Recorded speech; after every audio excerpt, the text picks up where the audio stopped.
beautiful souls. My name is Anushi Asta. I'm the host of Heaven on Earth podcast that you can listen to on iTunes or directly at anushiasta.com.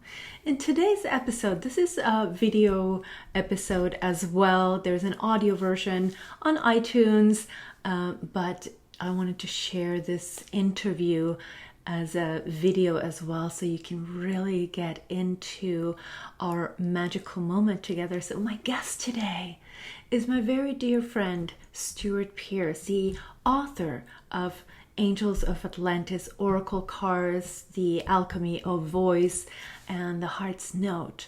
And in this episode, Stewart shares his journey of becoming a sound healer and this messenger for the Angels of Atlantis. A very fascinating story and very inspiring as well. And so in this interview, we dive into the origin of Atlantis. We look at the very beginning times of the Atlantean civilization, what it looked like and what it means for us today. We don't just look back, we actually go back to draw some inspiration for our journey today, because the human race and the entire planet is ascending. So we are changing, we're changing on the inside, we're becoming more of who we truly are. And so there may be some psychic abilities activating within us, and we'll be going to be talking about that a little bit. But of course, this interview is filled with messages from the Angels of Atlantis. There will be messages from Archangel Michael, from Raphael, Uriel, Gabriel, and more. It's going to be beautiful, and I really hope you enjoy this. So every time I talk to Stewart, I start feeling very, the energy flowing, and his voice is very magnetizing and enchanting. So I do feel that when you're listening to this interview, just like I am, you're going to be just mesmerized and just receive a lot of sound healing just from his voice. And the messages, the angels come through and came through in this interview very, very strongly. So I hope you will get to feel that and experience that as well. So here we go. Let's get started. I'm always so grateful to have you on my show. Oh, you're such a darling, and we have such a strong connection that it's always an immense joy. My heart always skips a beat when I see Anu in my diary, and that I know that we're going to have an hour's worth or half an hour's worth of conversation. So, thank you. It's a great honor to be here. It's amazing to have you, because you've created such an incredible light career. You've touched so many lives, and you truly one living your life purpose. You're making a difference in the world. And today in this interview, there's so many questions I have for you. I want to talk about, of course, angels and the message they have for us today. But I also would love to talk about you and your journey, and may it be an inspiration for all the listeners as well. So would you be okay with that, looking into your how you found your path and discovered this magical life that you're living in? Well, thank you. It is a life of wonder and a life of magic. I say these things simply because they have been the constant preoccupations from a creative point of view that I've sought. But at the same time, it's very ordinary. I'm a human being that needs to engage in the ordinary details of life, and the trials and tribulations, the vicissitudes of life. The constant changes are very, very remarkable. I decided at the beginning of this year, because I haven't had a partner for very many years, that I would manifest a partner, which I did. And manifested a soulmate. So it's not just simply the possibility of a life partner. And We journeyed for quite some time, and it's been very, very, very beautiful. He's going through a challenge with the nature of whether we continue or not, so that our relationship is slightly in abeyance. So as a human, I feel the anguish of that hugely. But at the same time, I know profoundly that the universe always has us in its store, that the universe is a fascinating possibility of infinite creation, an infinitely unfolding creative possibility full of love and joy. So I know that although in my density of humanity I may feel a sense of sorrow about the fact that I met somebody who I would like to spend the rest of my life with, and they may not, that I'm in complete allowability of that, because I know that whatever the foundation stone of our relationship, it's based on complete co-creativity rather than codependency. And having touched in a soul level, what greater ecstasy could I experience that I met a soulmate that touched me very, very, very deeply, and I believe I also touched. And so it's a question of, okay, well, onwards and upwards, let's see what the universe has in flow. And living this heaven on earth state of mind, like you're doing, you're in the flow, you're allowing the angels to help. It's not perfect. It's still earth. It's not just heaven. It's heaven on earth. So I thank you for sharing your experience at this time. I'm sure it inspires a lot of people, because sometimes we feel like when we're living our true purpose and when we are in the light in our life, that everything should be perfect, but we're still human. We still have these experiences, and I appreciate you sharing that. Well, I would love to say one thing to help those people that may be tuning in and feeling, okay, so we are human, who are aspiring to allow spirit to embody more fully. So that I use the phrase that we so often hear, that we're spiritual beings having a human experience. And of course, our humanity is evolving at this time, physically, emotionally, mentally, and spiritually, and particularly from the perspective of emotional intelligence, because feeling is the language of the soul. And so at this time of vast change, I mean, here we are recording in early September of 2016, and we know that there is a circus of astrological configuration taking place above us and around us and beneath us on our planet that is creating huge havoc on our planet, or at least is a contributory factor to lead humans into the choice of creating havoc. We also know that last week, because we're recording on September 10th today. I've been reading all day. I don't know what date it is. I think it's September. It is September 12th, actually. Well, yeah. It shows for the last 2 days I've been doing nothing but reading, spending most of my time in the fifth, sixth dimension.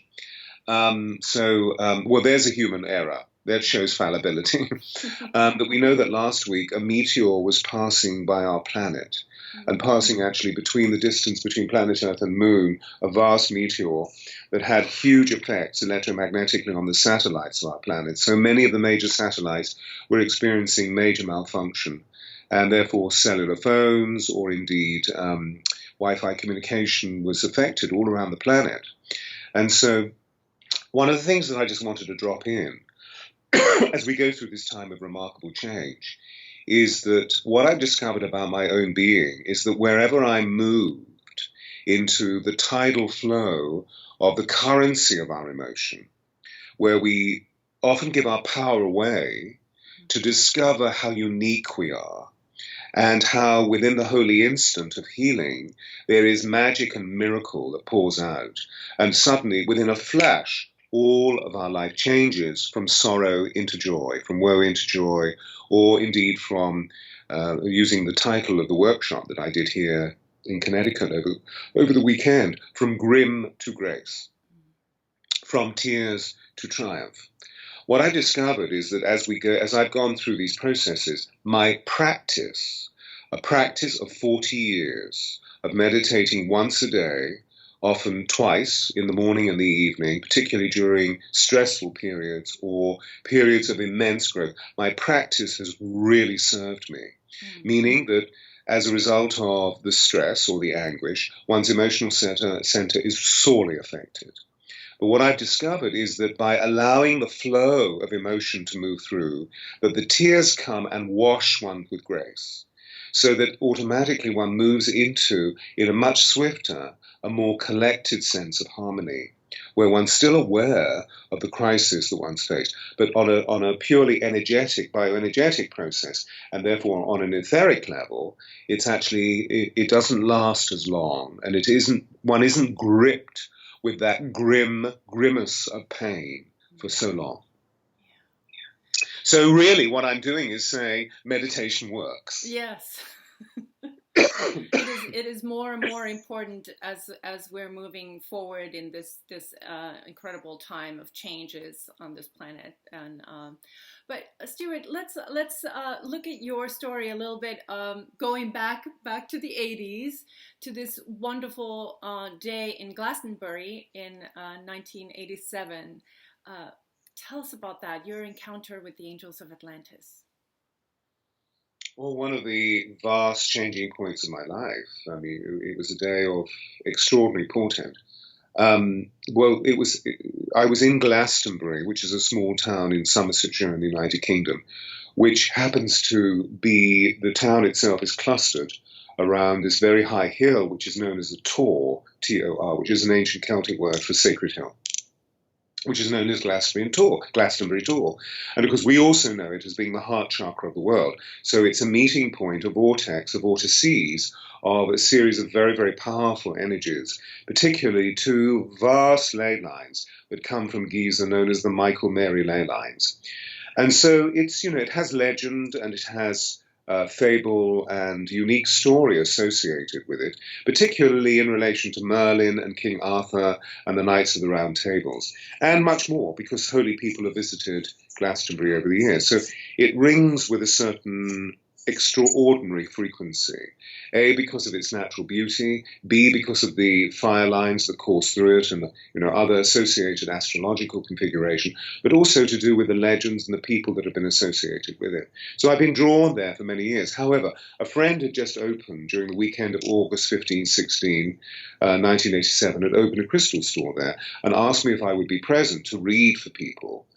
Because at that time I was really, as well as being a voice coach, I was really setting myself up as an intuitive diagnostician, as a clairvoyant, or indeed as a mystic, as a sage. And so many, many people came, and I felt exhausted because the energies in Glastonbury were extraordinarily potent.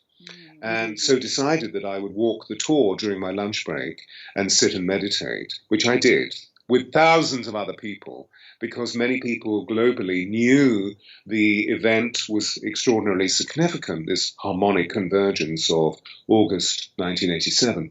And so many people were there. And as I began meditating, there was a very unusual electromagnetic crackling within my body and around me. And this is something that I was very sensitive to, having seen spirit and having seen the multidimensional universe since I was a very small child. And so this crackling took place, and deep in meditation, I then suddenly heard, within the crackling, I heard these extraordinary harmonics that were rather like, they were amazing harmonic overtones that were not discordant. It was a beautiful concord of sound, but very surprising. And I opened my eyes, and in front of me, hanging in the air, so to speak, were these huge orbs of light, these different colors. And they were very big. I mean, we're talking about 2 meters in diameter. And of course, they were orbs, so they were three-dimensional, and they seemed to turn. And different colors, this bright, bright blue, the extraordinary scarlet red, this bright yellow, and amethyst. And they began speaking to me and identifying who they were. But principally, I heard that we are the Angels of Atlantis, and we're going to download into you a temple of sound healing, which you will call the alchemy of voice. For the next 10 years, we will prepare you for the vibration that you will be holding in this sound healing work. And I was absolutely flabbergasted. I turned to the person sitting next to me and said, "Do you see what I see?" And he said, "Oh, yeah, man." And I knew he was completely stoned. But there was a question of, are you delusional? Is this real? Well, of course it was real. Yeah. absolutely real. And so they've been with me ever since, this unique collective of beings of light, these orb wanderers that are bringing us to a point of reckoning, a point of liberation, and, if you like, a point of transfiguration. There's salvation involved as they allow us to see that we are mortal beings with an immortal soul. I get chills when you talk about that, because I can just feel the incredible energy you must have experienced in that moment. And you said it was like a turning point, but you also said that you were already working with the angels before that, so it wasn't the first. Have you been psychic and doing this work in different ways already from childhood, kind of communicating? Yeah. I mean, I saw spirit as a child. Yeah. And and I was very aware of the force within what I now refer to as the multidimensional universe. So I was actually able to see dimensional frequency. I could see aura as a child. I saw the elemental kingdom. So I was constantly talking with fairies and constantly talking with pixies. The goblins were not so friendly. They have pointy ears and very, very long fingernails and can be very spiteful. But at the same time, they have their own place in nature. So I was seeing all of this. And often, when I'm interviewed, people say, well, you must have been terribly frightened. And I wasn't frightened in the slightest. I was absolutely in awe. But that also had a lot to do with the circumstances that I was in, because my father worked for the British royal family. So we were very privy to the royal personalities, and where we lived very close to royal palaces. So what I mean by that, although my parents were a servant class, it meant that we had access to great beauty and history. I remember, one particular place where we lived for some time in my early years, that there were these huge corridors with beautiful pieces of furniture and great artwork. And I got lost in the beauty of this. Interestingly, my brother, who was a year older, was not at all interested. But I was literally held in the atmosphere or the ambience of awe and wonder and joy, because it was a transcendental corridor for me, meaning that beauty is an emanation of the divine. So by looking into the beauty, I was able to see all the rippling energies of vibrational currency going all the way up through into the fifth dimension. And then spirit started speaking to me. So the spirit of bygone personalities that were, for example, in these large portraits by Gainsborough or by Joshua Reynolds or by Van Dyck, they started speaking to me and giving me a lot of information, which I shared with my mother, who was a very understanding person, a woman of immense unconditional love.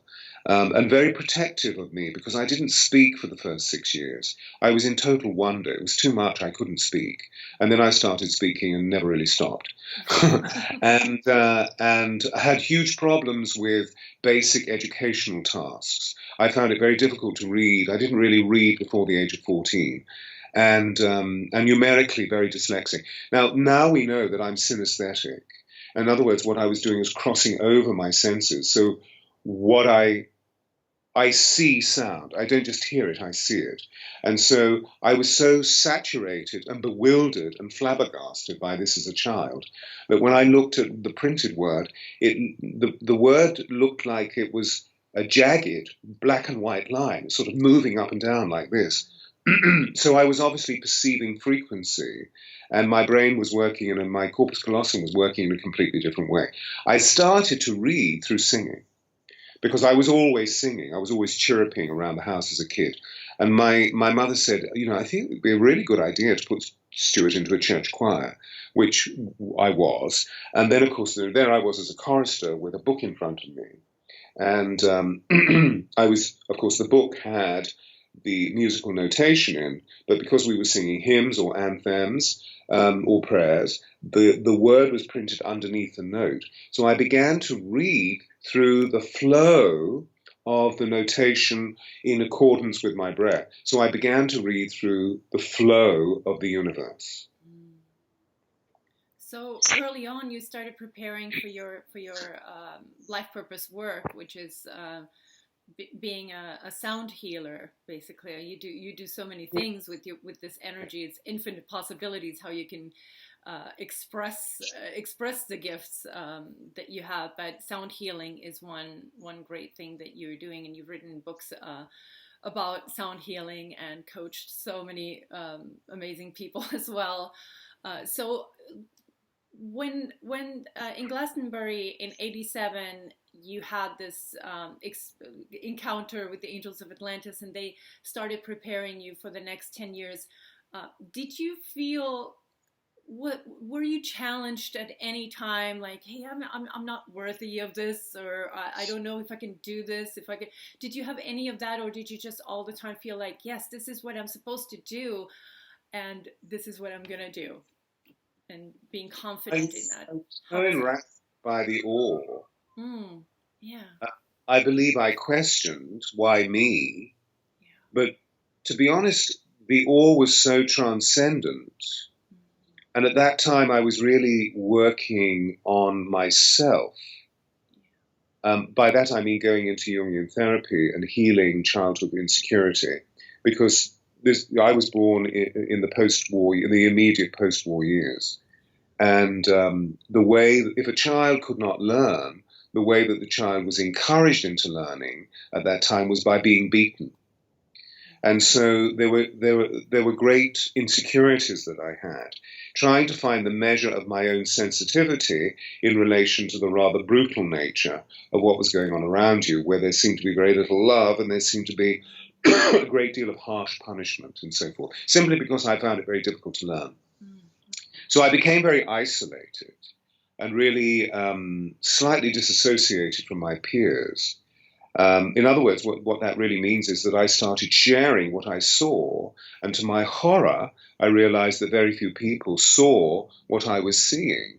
And if that's the case, and, when in Rome, do as the Romans, and I shut up and literally closed down my intuitive channel, I would still see light flashing. So I knew the fairies and the angels were around me. But at the same time, through adolescence, the easiest thing was to switch on. And also, adolescence is a chaos, isn't it? It's crowded full of riotous behavior. So I was trying to find out about my sexuality. I was trying to find about me. I was trying to find my place in the world. It seemed that nobody was really very approving of me in terms of my academic capabilities. And then when I discovered what it was to be engaged in the field of acting as a 17, 18-year-old, with people suddenly providing me with approbation. Nobody had approved of anything that I'd done before. And there suddenly were people saying, that's really good. You should think of yourself as being an actor. I thought, wow, this is extraordinary. Mm-hmm. And so through the early 70s, late 60s, early 70s, I worked as an actor and began to mature and began to find points of grounding and anchorage through weight, through stillness, which of course are constant present tools for us as spiritual beings having a human experience, because so often life can be buffeting because of the crudities of what's going on in the world. And if we're developing a spiritual consciousness, we know that spirituality is a movement back to wholeness, but at the same time, we're quite fractured as people, so we need to find ways of healing. So I gradually began to heal through the exuberance and the boisterousness of what it was to be an actor, which is a very testing occupation at the same time. And then went on a world tour with a very large, important international theatre company, ended up in New York City, stayed in New York City, worked extensively in New York City, and then got a major movie. And was moving from New York City to Los Angeles. And it was the fabled story of my life, that it was on this particular occasion that the telephone rang as I was packing up the apartment in New York City. And my brother's saying, "What are you doing?" And I said, "Of course, well, you know what I'm doing." And he said, "Well, you need to know that Mum's got terminal cancer. She's got 3 months to live." So it was a question of movie, my mother movie. Well, of course, the choice was to let the movie go and to go back to the United Kingdom. So I lost my agent, lost my manager. 20th Century Fox were never going to employ me again because I was in breach of contract. But it was really important that I honoured the sacred vessel of my mother, who had been such an extraordinary witness, both to me and to my brother and to all the many people that she came in contact with. So I nursed her for a year, and then she passed. And then it was a question of, what do I do? And in the middle of sorting out her estate, the telephone rang, and here was a very remarkable woman whom I'd worked with at the Royal Shakespeare Company, by the name of Cicely Berry, who is the voice director, responsible for training voices by, Patrick Stewart and Ben Kingsley and Judi Dench, all these famous actors that are now senior people in the entertainment industry. And she was calling me saying, "What are you doing?" And I said, "Well, I'm not doing anything. I'm being this." And she said, "Oh, what are you going to do?" And I said, "Well, I don't know." She said, "Well, come and teach for me. Come and be my apprentice." So that's something that I did. And she opened huge doorways for me to meet major personalities that were seeking her for her expertise. And she handed them over to me. So, as soon as you start working with the human voice, as soon as you start working on someone else's voice, one's going into the very essence of their inner being. That the word persona means through sound. So you're going right into the soul of their personality. And of course, if we have holdings in the voice, it's to do with our physiological state that's triggered by emotionality. So I started to provide the people that I was working with intuitive understandings about what I was feeling. And they said, "How did you know that?" Mm-hmm. And so it suddenly dawned on me, of course, what's happening is that my intuition, the inner teacher, is beginning to awaken for divine possibilities, for divine clairvoyance. And so a friend of mine suggested that I go to a college where I now teach, which is called the College of Psychic Studies, and work with a number of well-known mediums and see what the practice of a medium is to give legitimacy to what I was seeing and feeling, but also to allow me to find management skills of how to deal with these vast energies that were moving through. So I suppose I've been working as a voice coach and also working as a spiritual initiate from 1980 through to 1987. So when I was on Glastonbury Tour and met the Angels, I'd already had those 7 or 8 years of preparation where I was completely convinced, I was persuaded by the conviction of the love and the awe that I felt within spirit, and how many people who came to me who were very challenged because they didn't have a similar love field, that they were more caught by the pain body than the bliss body, that seeing how I was able to provide information for them and how the angels automatically channeled through and provided them with extraordinary healing so that they transited or transcended from terrible physiological states such as, the possibility of cancer, into being completely in remission. I was in awe of the immense supernatural possibilities within the field of complementary medicine, within the field of complementary healing, in association with allopathic medicine, with conventional medicine. So, life, of course, can be buffeting. Insecurities arise. Wish fulfillment doesn't take place. I've always believed steadily in the fact that we are the master mistress of our own destinies, and we're here for one singular purpose, which is to optimize our creativity full of love and joy. So I've always got on with that. But of course, at the same time, in the manifestational force of bringing whatever our creative energy wishes to be used for, full of love and joy, sometimes one's thwarted, that jobs don't come or opportunities don't come. So for me, it's always a question of, oh, well, onwards and upwards. Right. So I have a litany that I use, which is no regrets, no sentimentality, no self-pity. Mm-hmm. Now, I don't always achieve that. Sometimes I wallow in self-pity, but at least I have that maxim of no self-pity, no regrets, no sentimentality. And so that comes in, the practice of that comes in and automatically shifts me back into hope. So tell us about the Angels of Atlantis. Who are they, and what do they want us to know today or in this time? Well, the Angels of Atlantis are 12 in order. There are 4, of course, that we know extraordinarily well: Gabriel, Uriel, Raphael, and Michael, who station themselves in the 4 corners, as it were, of Michael in the east, Gabriel in the south, Uriel in the west, and Raphael in the north. So they always govern the elements of earth, water, air, and fire. So there are these, but then there are other very exotic beings like Zadkiel, who is the angel of divine comfort, and Zaphkiel, the sacred lover, and Raziel, who is the angel of the mysteries. Many stories about Raziel in Kabbalah, who had a very unique purpose at the beginning of creation, which we know of as the Garden of Eden, when the so-called fall of man took place, when there was a loss of innocence. And then there are others like Haniel, who's the sacred warrior, and Jophiel, the great liberator, etc., etc. They each have, there are 12 in all, and they each have a very specific role. Because as we know, angels are preordained with one specific consciousness, which is to love for the sake of love. So they will only come in when we invite them in, when we ask them in. People think that, that we're overtaken or controlled by them. No. They only come in when we invite them in, when we ask them in. We each have a guardian, of course, which the ancients in Greek and Rome knew as the genie that gave us genius. My feeling about this is that I've never seen angels as human beings with wings, although I think that's really lovely. For me, they're always in orb form or as vast beams of light. On your right side, I see an emanation of light that is intense. I keep seeing pulsating white light. Just there, yeah. Which is also, it's almost shimmers like mother of pearl. So I know that this is your guardian.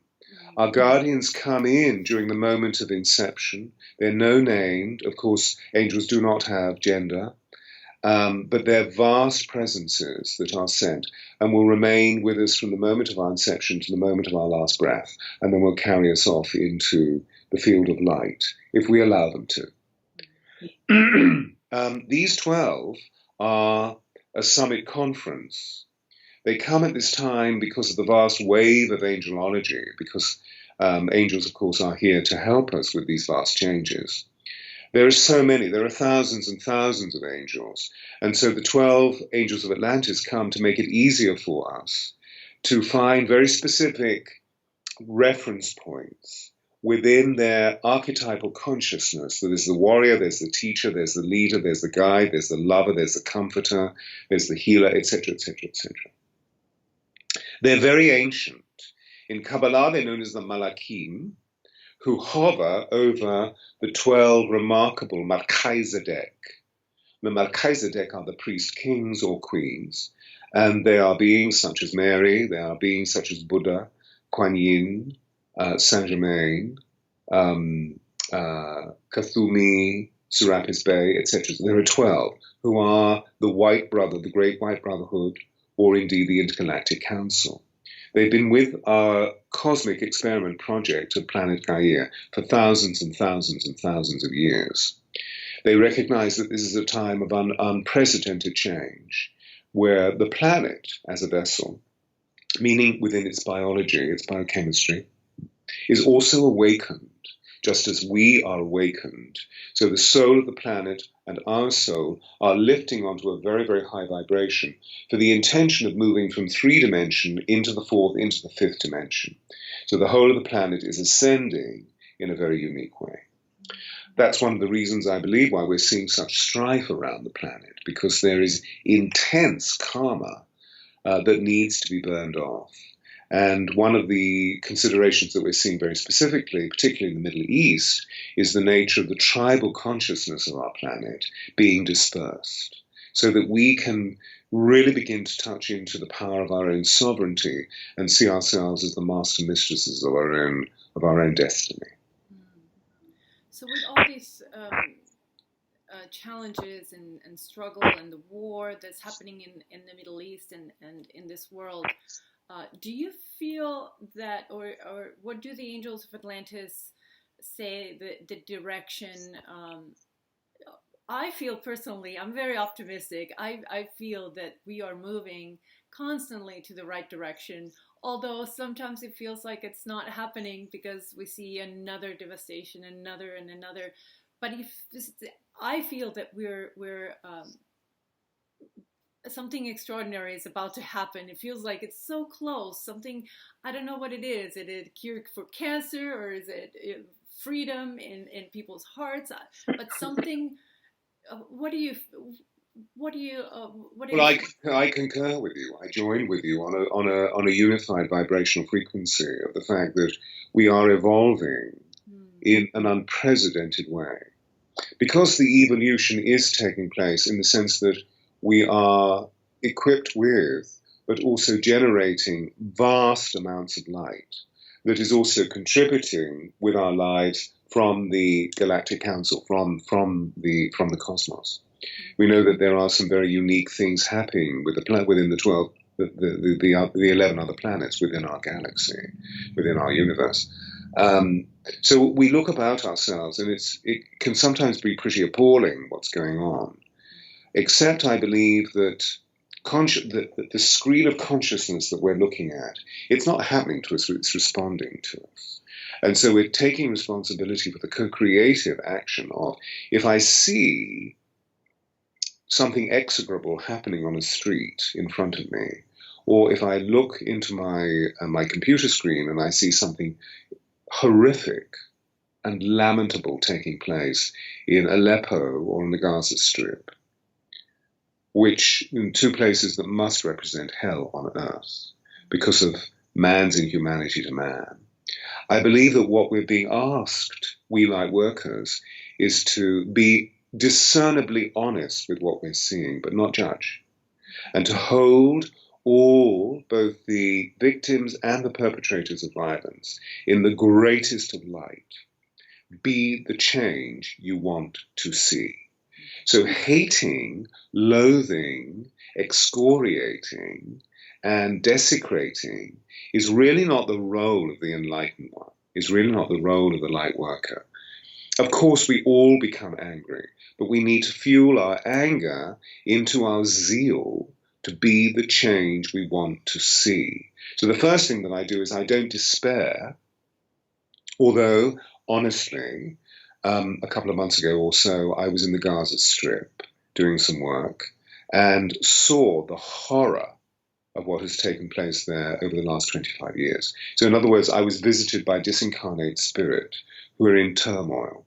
When I got back to the hotel, I wept for 4 hours. I wept the crisis out of me, and also operated as a way shower for many disincarnate spirit and enabled them back into the light. And the angels came and helped through the creation of a huge vortex. So there is that.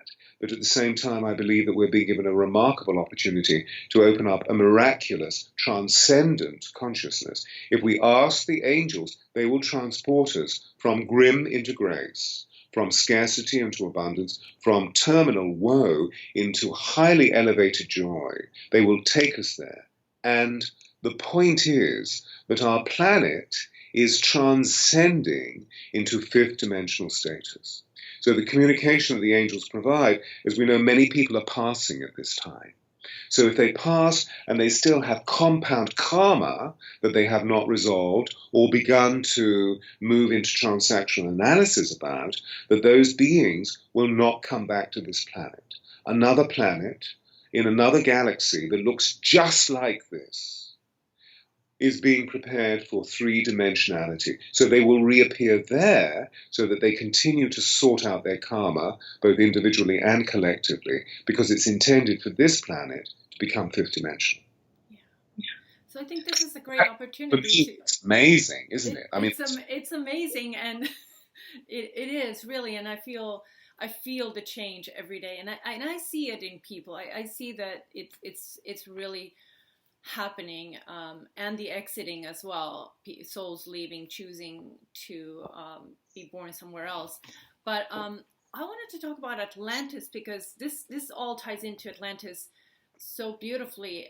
Atlantis offers us this example of what is possible, and you know, the future always offers more. We can create something even more magnificent than Atlantis was. But let's talk about why is Atlantis so relevant in today in our modern day world, because sometimes you say, hey, let's talk about Atlantis, like, well, that's the past, this is now. But Atlantis is a great teacher, isn't it?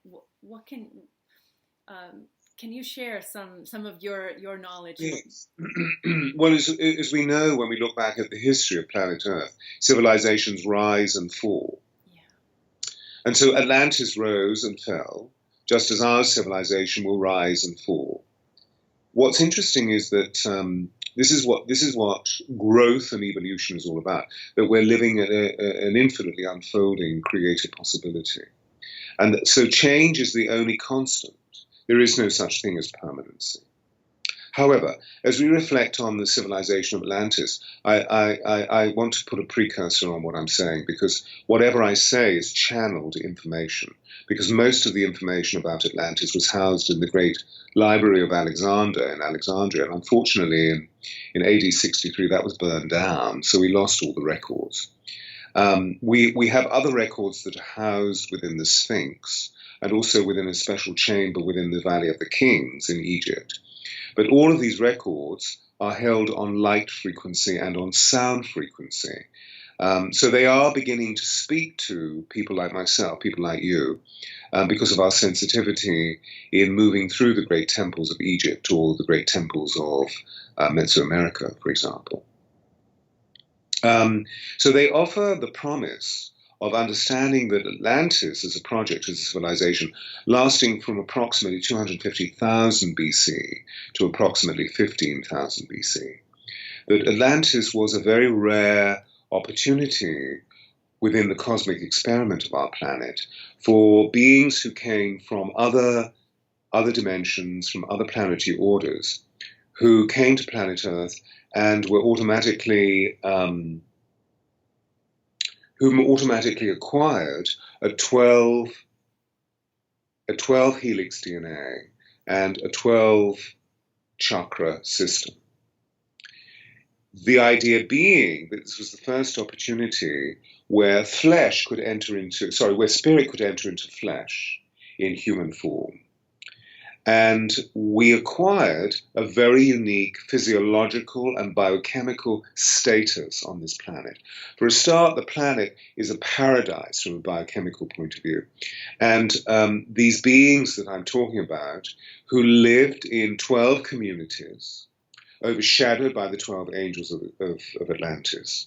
Everybody knew where they were from, but they knew that they were part of this unique missionary process, so to speak, this revolutionary process of trying to find a way of owning or indeed generating a level of perfection within humanity that would be a record of absolute purity. So that's why Atlantis is recreating itself at this time in our imaginations and in our consciousness, because it was a period, for example, right in the middle of the period that I just said, between 250,000 BC and 15,000 BC, there was approximately 1,000 years where people on this planet lived in a state of absolute perfection. And indeed, planetary organic biochemistry, in other words, the flora and fauna of our planet, lived similarly in a vibrational field of absolute match between plant kingdom, animal kingdom, and human kingdom. The technology was advanced because, after all, if we have a 12 helix DNA, we have magic at our fingertips. The thought creates reality, so we could automatically bring about, through telekinetic devices, arrangement of planetary order or indeed atmosphere. And so, meteorologically speaking, they were able to create an energy membrane over the planet, over the island of the planet. And the island of Atlantis really spanned from the mouth of the area that we now call the Gulf of Mexico all the way over to the east coast of the Mediterranean. So it was a vast area of land. And of course, when the cataclysm at the end of Atlantis took place, the Earth shifted into a very different geography as we see it today. And so these 1,000 years sustained a level of life which I believe is what the echo of the Garden of Eden is all about. There's a very remarkable island in the Caribbean called the Dominican Republic, which Edgar Cayce said there would be a blue-green stone found on or in. And indeed, although he gave the prophecy in the 30s, 40 years later, it was found in the early 70s by a very ordinary Dominican man who was walking through the hills with the mountain region with his daughter. And she found this blue-green stone, which he called Larimar, because her name was Larissa. And he thought, well, Larissa has found it, and it looks as though it's a stone from the sea, which is la mar, or la mer. So he called it Larimar because it's the stone from the sea. It's interesting. And Atlantis, of course, is known to be a continent that arose from the ocean and then resumed its contact with the ocean. So as we go through these very remarkable changes today, we're remembering what the template of Atlantis was all about as a vehicle of absolute perfection on our planet.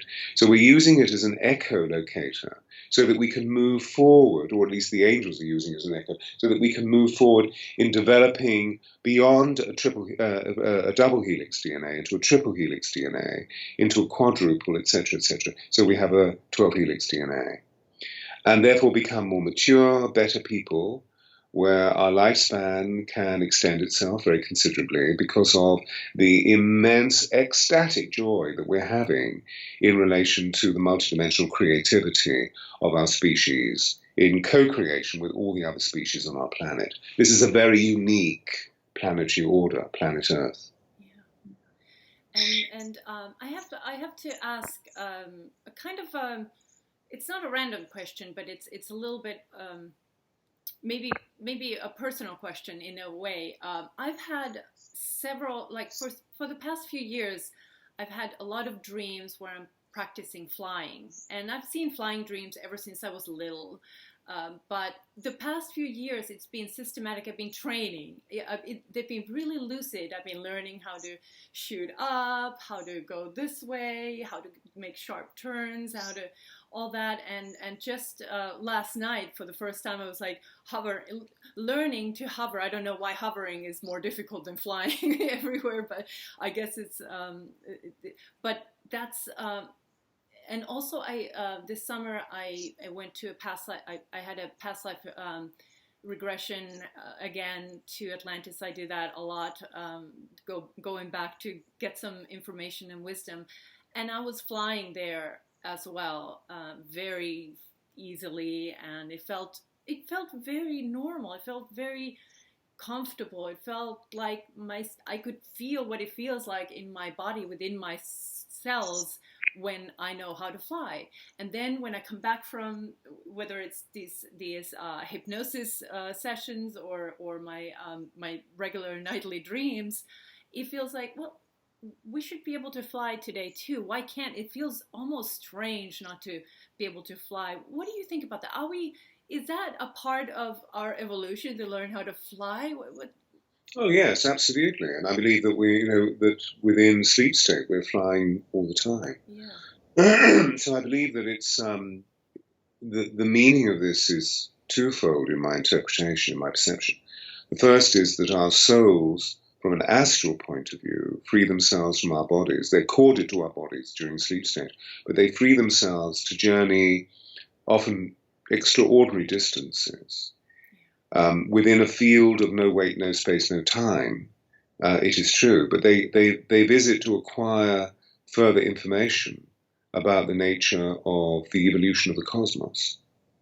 Number one. I believe, secondarily, that what we're beginning to see is that weight and space are transforming, and so we're feeling much lighter. And therefore, there is the possibility of flight in the way that we see within stories such as Superman, that we can telekinetically fly ourselves through the air. I mean, I personally, in Tibet, I've seen monks meditating and literally levitating and moving. They're sitting cross-legged, but they levitate off the floor by 4 or 5 feet and then travel. So the body is already beginning to fly.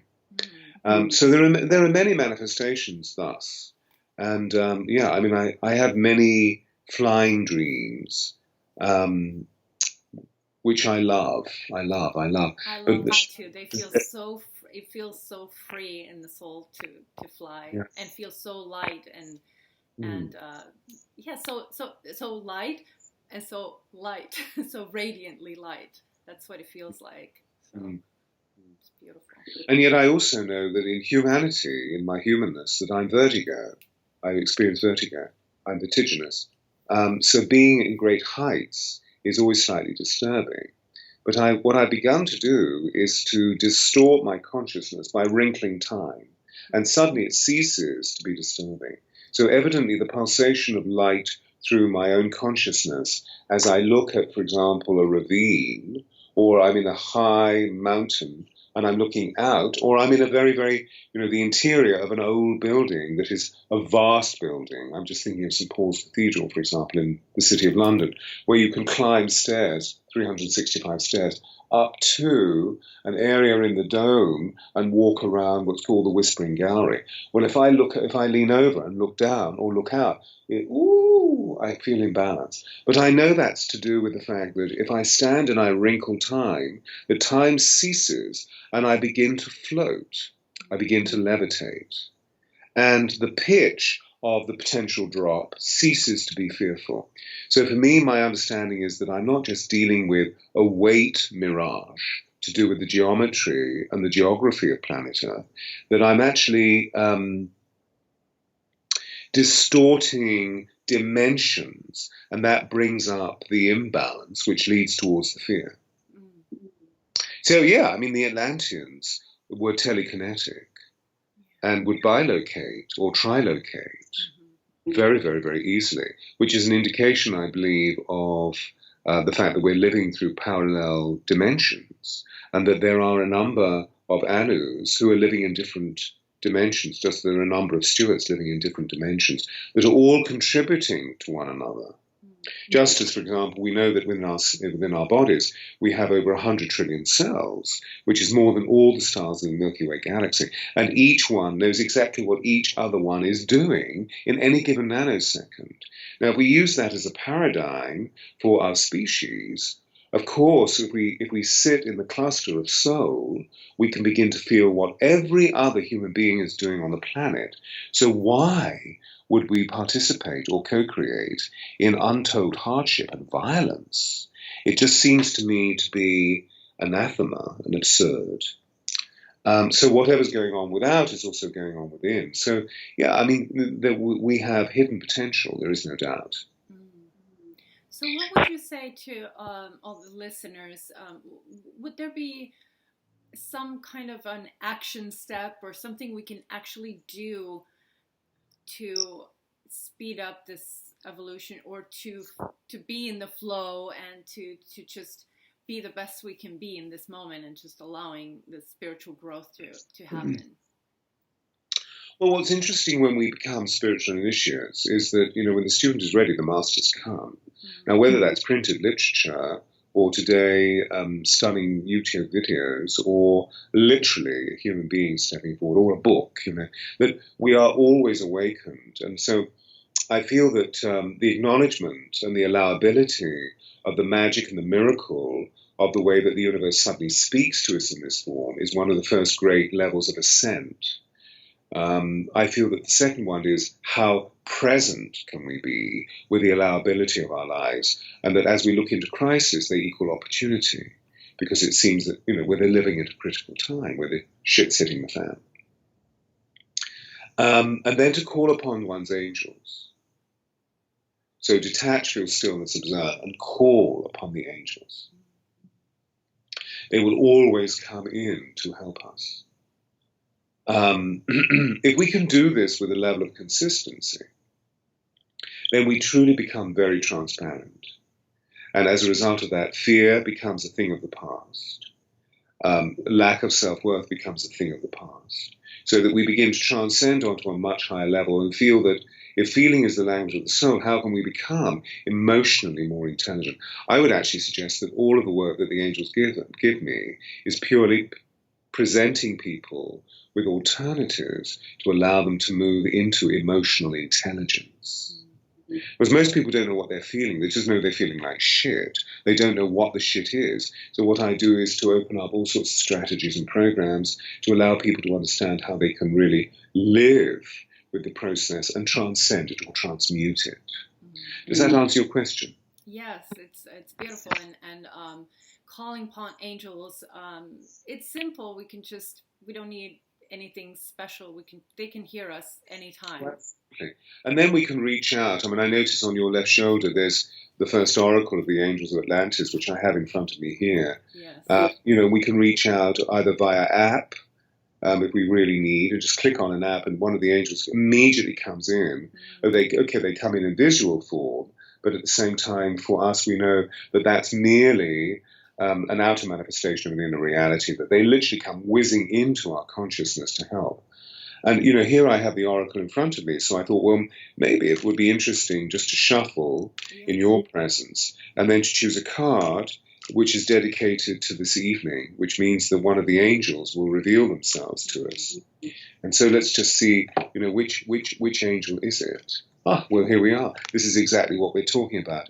It's Hanael, the sacred. You have the same word on your says hope on your wall as well. Exactly, and it's hope on the wall, yes.